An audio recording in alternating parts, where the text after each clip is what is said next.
Y'all back. Y'all know how we do. I'm your boy Jay. I'm your boy Amity. Today's episode, we got our favorite title matches of all time. Now keep in mind we've tried recording this video 3 times and it hasn't worked. So we're hoping take 3 will work. I was trying to not let them know that, but well come on. They're real with us. Let's be real with them. Alright, bet. So our favorite title matches of all time, you know, through whoever, it could be on Raw, SmackDown, pay-per-view. It could be in other promotions. You know, I only know one promotion. Jason knows the other one. So I know multiple. So you want to kick it off?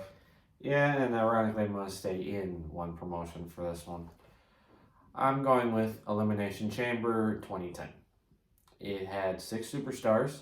Sheamus was the defending champ going in. It was Sheamus, Kofi, Triple H, Cena, Randy Orton, and Ted DiBiase. Now, with it being the Elimination Chamber, obviously there's a lot of brutality, which there was. Through the end of it, Cena won, only to lose it to Batista in a floppy finish afterwards, which I rule as complete BS. That should have never happened. We got the dream match though. Of Cena and Batista at Mania? Yeah. I mean, they had a match at SummerSlam. Oh, wait, but both, like, you know, Batista was heel, Cena was babyface. Didn't Cena break his neck?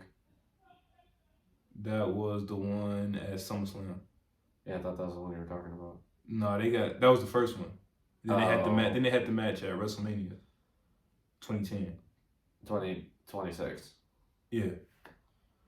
But overall, good match. Floppy finish. Screw you, Vince, for that one. But Elimination Chamber 2010 is my first favorite. I'm gonna go a little bit out the. I'm gonna go a little bit more recent. I ain't gonna go like like when I was a kid and stuff. I'm gonna go a little bit more recent. When I was like a teenager. I'm gonna go. You're gonna like this one. I'm gonna go with the Shield versus the Wyatt family at Elimination Chamber 2014. A lot of chaos, a lot of stuff going on. And the Shield kept teasing that little breakup. I thought you were doing title matches. Oh, shoot. All right. It's title matches, not pay-per-view matches, right? No, we already did that. All right, you're right. Title match. All right, I still got you, though. I'm going to go. Did you say Roman and... No, I got you. Because I got you. John Cena, Seth Rollins, Brock Lesnar, Royal Rumble 2015. Ooh. Now, this match was kind of hectic. All right, so Cena was kind of like... So Cena got demolished at SummerSlam, like a few months before that. He was trying to get back to Brock Lesnar. They had the match at Night of Champions. Wait, I should have just realized. Did you say 2014 or 2015? Royal Rumble 2015. Okay, so make sure I said 2014. Maybe I did. I was about to say it's not 2014 because Randy Orton was champion. Maybe I did. No, that's my bad. But Royal Rumble 2015, John Cena was on the hunt. He had lost the title to Brock in dominant fashion, which still hurts my soul because even as an 18-year-old at that time, seeing my childhood idol get demolished like that, it made me cry a little bit. Yeah, that was a reoccurring theme because it also happened with Brock and Kofi, which goes into my 2 pet peeves that they've done. My first pet peeve, which I've tried stating this twice now and it hasn't worked because, again, 3rd take. But my 2 issues was how Kofi got destroyed by Brock when they debuted on Fox. My second one is why do you have a red Hell in a Cell? Keep it silver. Don't fix what isn't broken. Because especially when you did the match with The Fiend, how the hell are you going to see in it with red lights and a red cell? Really, Vince? Really? Triple H, I know you listen to our videos. Please get rid of that red Hell in a Cell. It's an eyesore. Well, the Hell in a Cell is going to be, it's going to be like to end the feud. Like, it's not just going to be some pay-per-view no more. Well, regardless, please change it back to normal. I don't like red. Don't make it blue. And if you do end an NXT, please, for the love of God, don't make it yellow. I love red, but I'm going to get back to it real quick. I'm sorry, I just had to state my pet peeve out there because those 2 things annoy me. But continue. So it was Seth Rollins, John Cena, Brock Lesnar 2015. Now, I think Brock broke a rib in this match or something. When Seth Rollins jumped off the turnbuckle through the table, Brock was out of there for a minute. Cena was really trying to get to Brock because you know Brock had dominated him for the title, and Seth was in there. A lot of chaos. I think Seth Rollins was doing a lot of crazy stuff. Like I said, there was the elbow drop to the table. Cena basically had Brock beat for a little minute before Seth Rollins broke it up. I know Brock had F5 Seth Rollins and basically won the match. It was just chaotic, like a lot of stuff going on. So that was one of my favorite matches. I look back at Royal Rumble 2015. It was a weird time because I think that was like the next Raw. They had that snow and they had like the it was a snowstorm, so yeah, it was like, weird.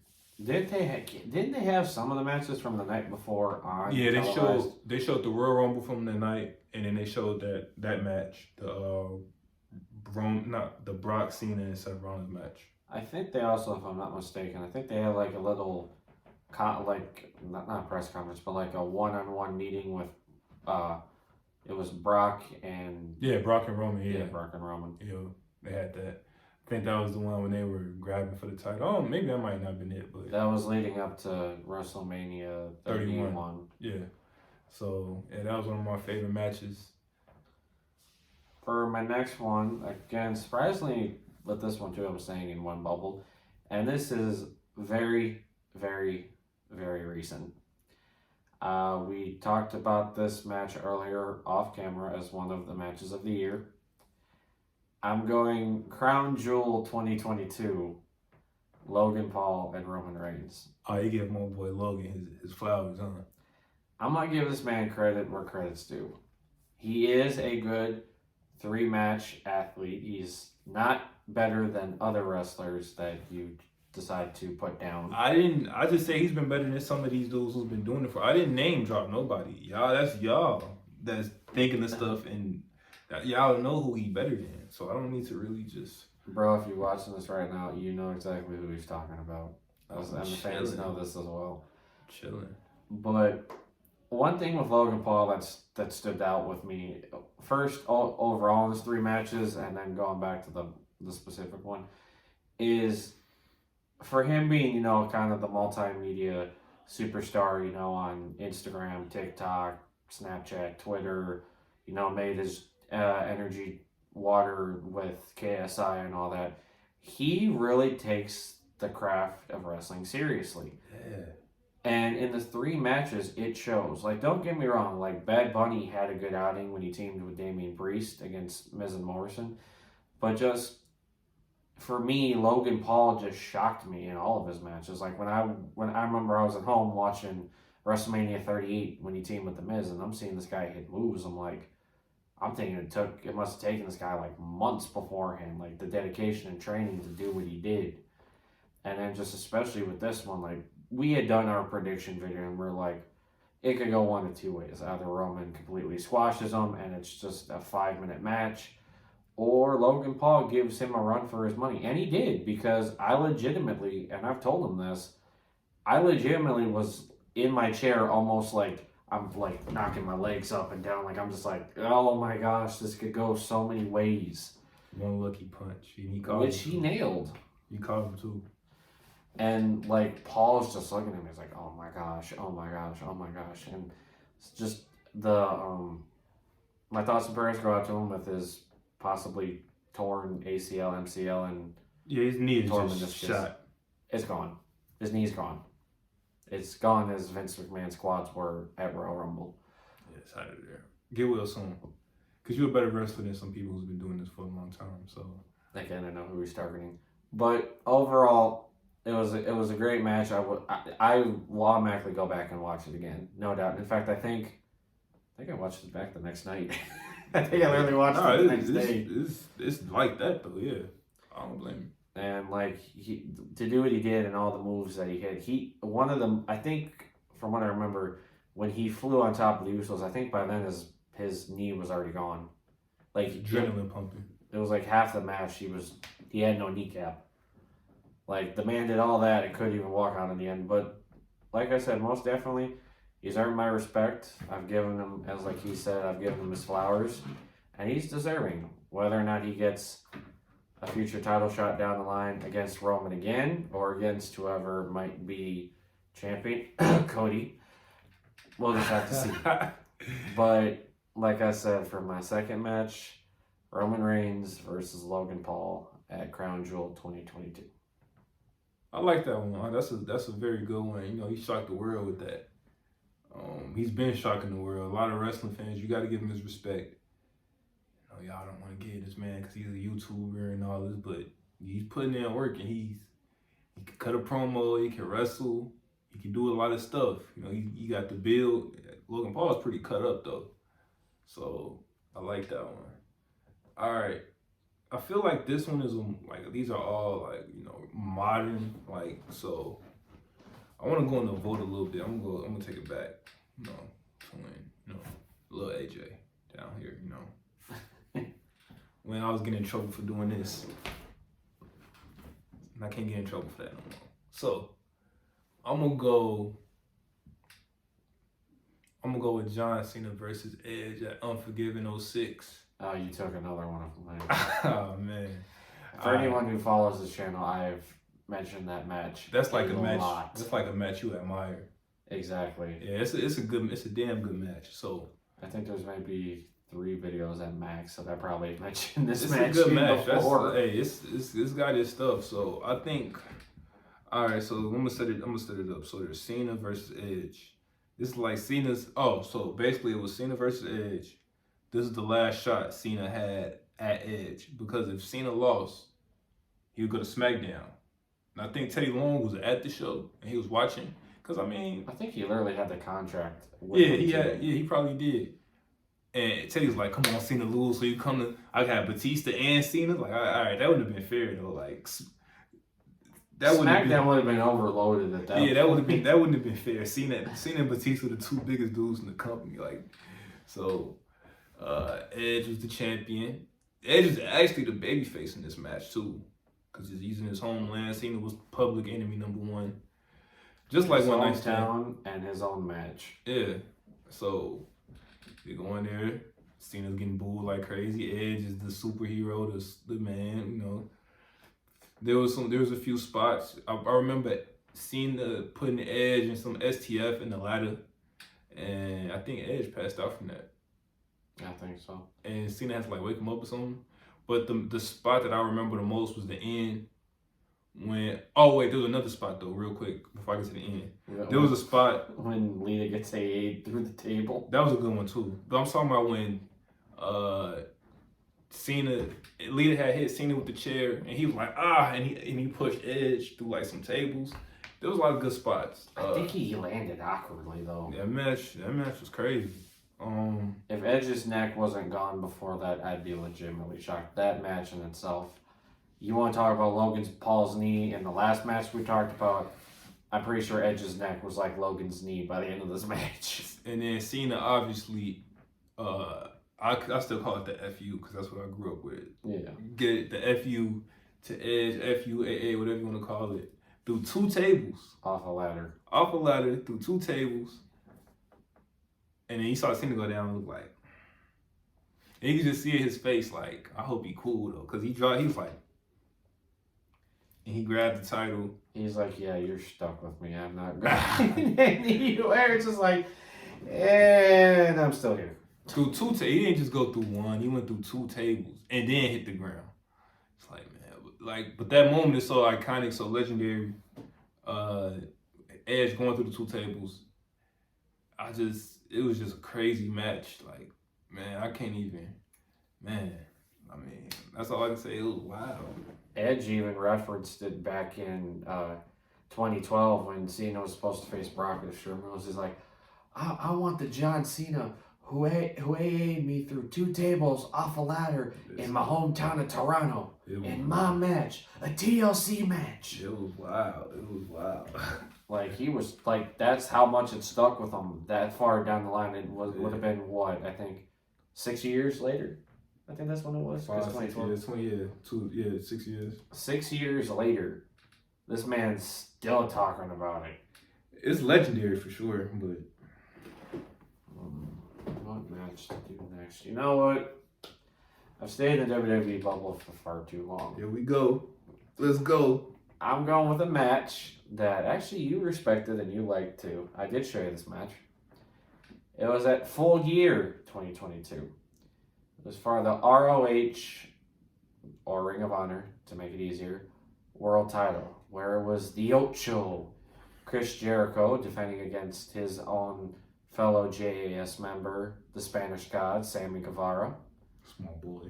Facing two members of the Blackpool Combat Club, the American Dragon, Bryan Danielson, and Claudio Castagnoli.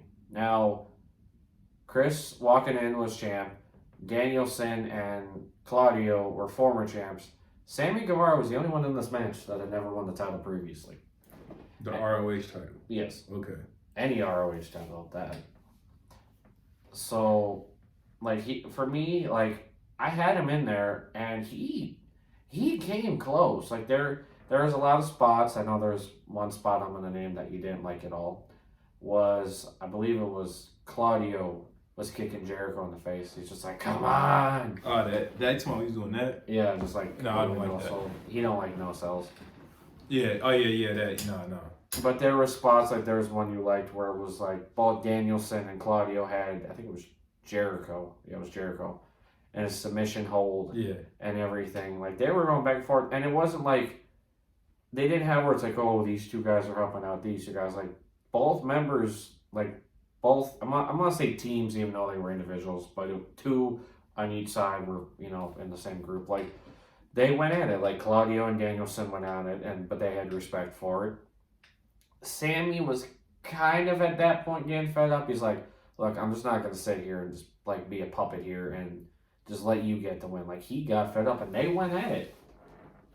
And in the end, Jericho retained in what I thought was a very physical match. There was, yes, a lot of spots, some good, some bad.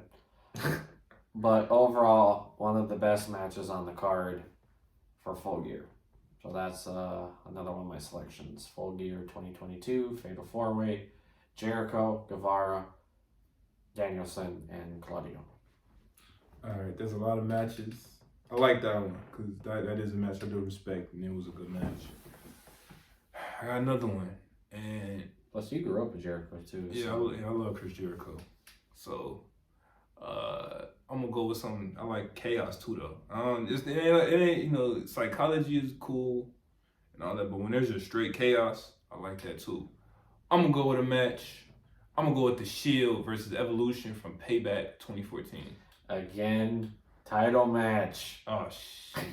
All right, I keep forgetting this title match. I don't know why I keep doing that. Real quick, if it's because he keeps doing this. Real quick, if you want us to do favorite pay-per-view matches part 2, let us know. Title match. All right, cool. But these are title matches. I don't know why I keep doing that. All right, my bad, y'all. I'm gonna go with. He rocks with the Shield. If you can't tell. I do rock with the Shield. Because that's your second Shield match in 15 minutes. I like the Shield. I like their matches. Title matches. Let's see. I'm gonna go with. Hell, I wouldn't care if you did both of their title matches from Extreme Rules when they walked out as all champs. Nah, not that. I'm gonna go with. John Cena versus AJ Styles, Royal Rumble 2017. Where John Cena won his very elusive 16th world title.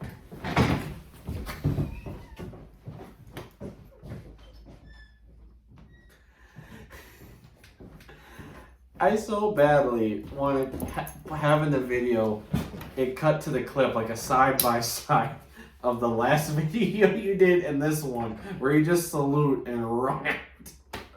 I love John Cena. That's my childhood idol. You think I'm playing? All right, so John Cena versus AJ Styles. So if we go back, they had a great match at SummerSlam. I think the Royal Rumble was their best match. They had the match at Battleground, I think.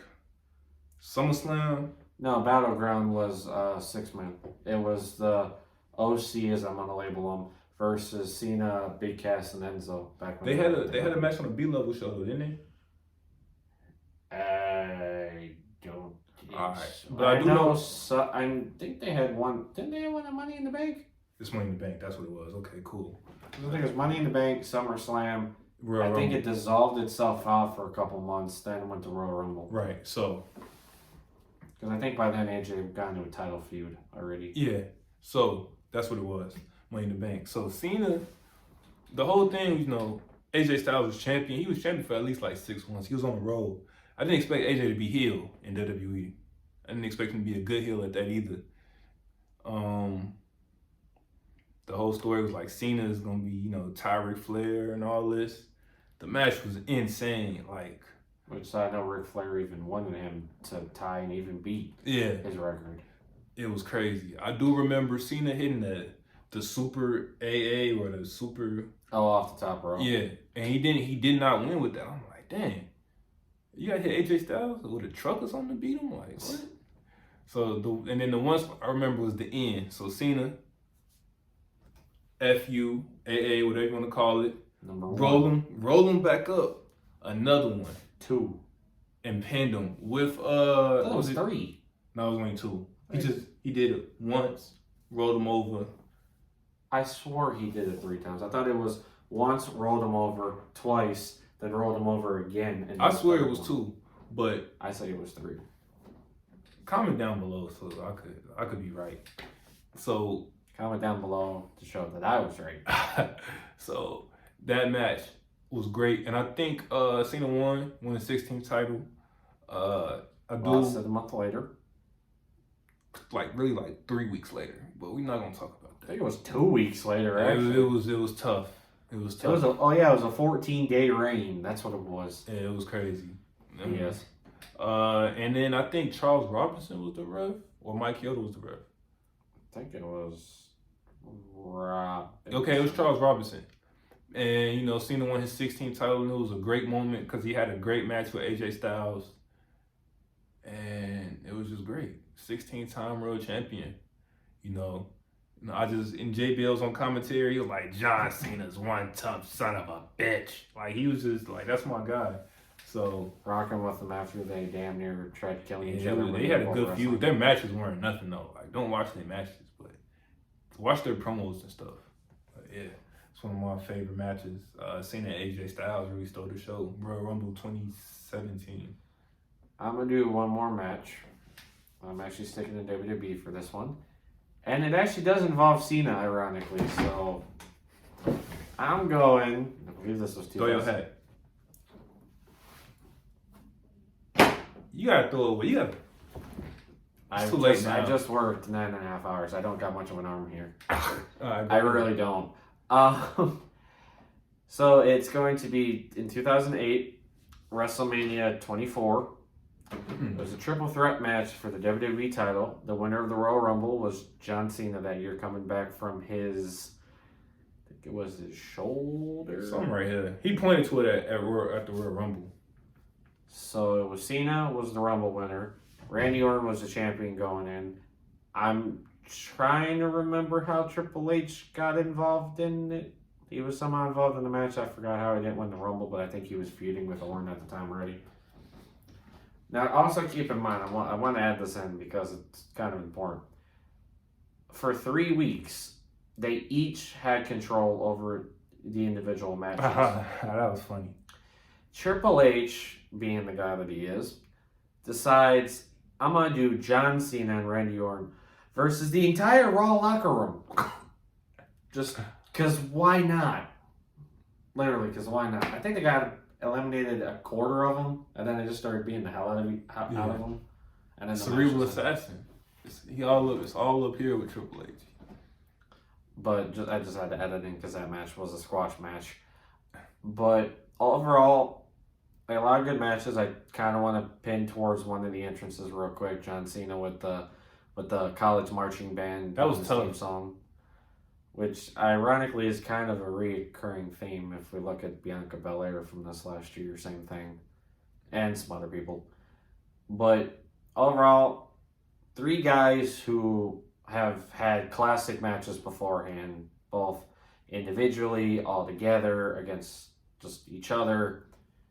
You knew it was a hard-hitting match, which it was. You had a lot of good spots. You had a lot of brutality, physicality, anything you expect in a Cena Triple H Randy Orton match, and I remember that Randy Orton retained. Yep. Triple H had it won. Randy Orton came in with the punt and pinned Triple H. So, but overall, a good match. Again, a match I go back and follow. And another weird thing to add to it, also just the overall music they used back then in those old school WWE pay-per-views. I think those ones back in the day are a lot better than the new ones. Those were tough.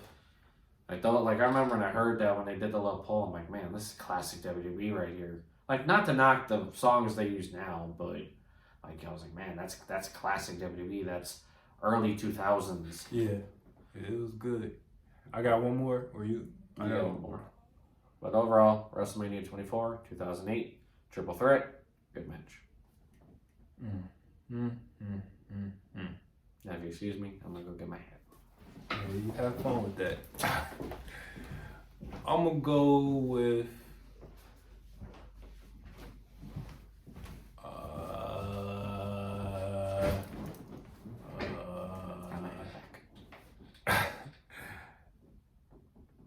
I'm gonna stay recent though. I'm gonna go with Cody and Seth from WrestleMania this year. Also, another match of the year that we talked about off camera. Potentially match of the year. So I did like the story going into WrestleMania. Seth Rollins will have an opponent for WrestleMania. He's fighting his way to WrestleMania. He's trying to fight. He had a match with KO to see who was gonna fight Stone Cold. He lost. He's like, man, I don't know what I'm gonna do. So, Vince like, I got an opponent for you, but you're gonna have to wait till WrestleMania. And then who would have thought when you heard Kingdom and then Cody Rhodes comes up through the stage. They had a match, a great match. Like, I do know there was some spots, Cody did the cartwheel and all that, but there was a few spots that I did like. Uranagi, I think. Yeah, the Cody cutter. Seth Rollins had some things in there. He had Cody Rhodes on the defensive end. He was like, "Welcome back to the big leagues," and like slapped him. And then obviously the ending to the match, and Cody Rhodes hit Seth Rollins with 2 or 3 crossroads. Was it 2 or 3? I think it was 3. Okay. If it following typical WWE fashion, it was 3. Okay, hit him with 3 crossroads, and then he hit him with the bionic elbow to win the match, which is crazy. And on top of that, it was Dusty Rhodes' son versus Dusty Rhodes' like star pupil. They said like that was protege. And son. that was like Dusty Rhodes. That was like his. He was like a very, very big and molding Seth Rollins to what he is today. So there was that, and it was just crazy. Just like the adrenaline in my soul, man. Every thought going out of control. So I rocked. That was one of my favorite matches. One thing I want to add on that, just overall, because like I said, for me being, the person I am that follows outside of WWE, of course, for me, it was a turning point. Not only because, like I said, the match was good and easily match of the year, or at least one of. Yeah. But one thing that stood out to me, and I don't know if this is like me just talking about the political side of it, is like I have seen countless WWE superstars that were released or let their contracts expire and go over to AEW. This was the first time we had seen it go backwards. Like Cody, like literally one of the founding building blocks of AEW, going back over to WWE. Like, I had heard the rumors for months that Cody was going to be there, but I'm like, there's no way. He ain't going anywhere. No way. He's staying with AEW. So when the lights went on and I hear wrestling has more than one royal family, I lost my shit. I'm like, wait, what? Is this happening? Is this really happening right now? And the fact that everybody else in AEW was locked into 5-year deals and he signed a 3-year deal, it was kind of like, huh? Towards the end of his run with AEW, he wasn't even under contract. They said the matches he did with Guevara, he wasn't even contracted. Like, not at all. Probably just, some money here and there. He probably just wanted to debut at WrestleMania. Yeah, because I think he had what the Good Brothers are doing with New Japan is like maybe a verbal agreement. Like, hey, I'll do these, episodes or these matches, but then after that, I'm out of here. Peeling out. But those are our matches, our favorite matches. I want to stay more recent. Obviously, I've been a WWE fan since I was a kid, so I think we both kept kind of recent, basically. I think my first match, and I think about my first, and I think my fourth. No, my first and my last, and I think it was like your second, was the only ones we went like far back. yeah, I liked a lot of your matches. So, One thing that shocked me though, I'm surprised you didn't go with the one night stand. see, it's too many of them. I thought you were. I legit thought you were too gonna many talk of them. about it. Like I could go on a rant about that, but about a lot of matches. Let us know if you want us to do a part 2, especially with Bro, which hopefully, fingers crossed, he'll be back next week. Hopefully. I'm going to say that because I don't want to guarantee nothing and he doesn't show. Or we run into issues like we've had over the last couple of weeks with transportation. He will be back soon. It's just hiatus. But I'm your boy Jay. I'm your boy, Amity. And we out.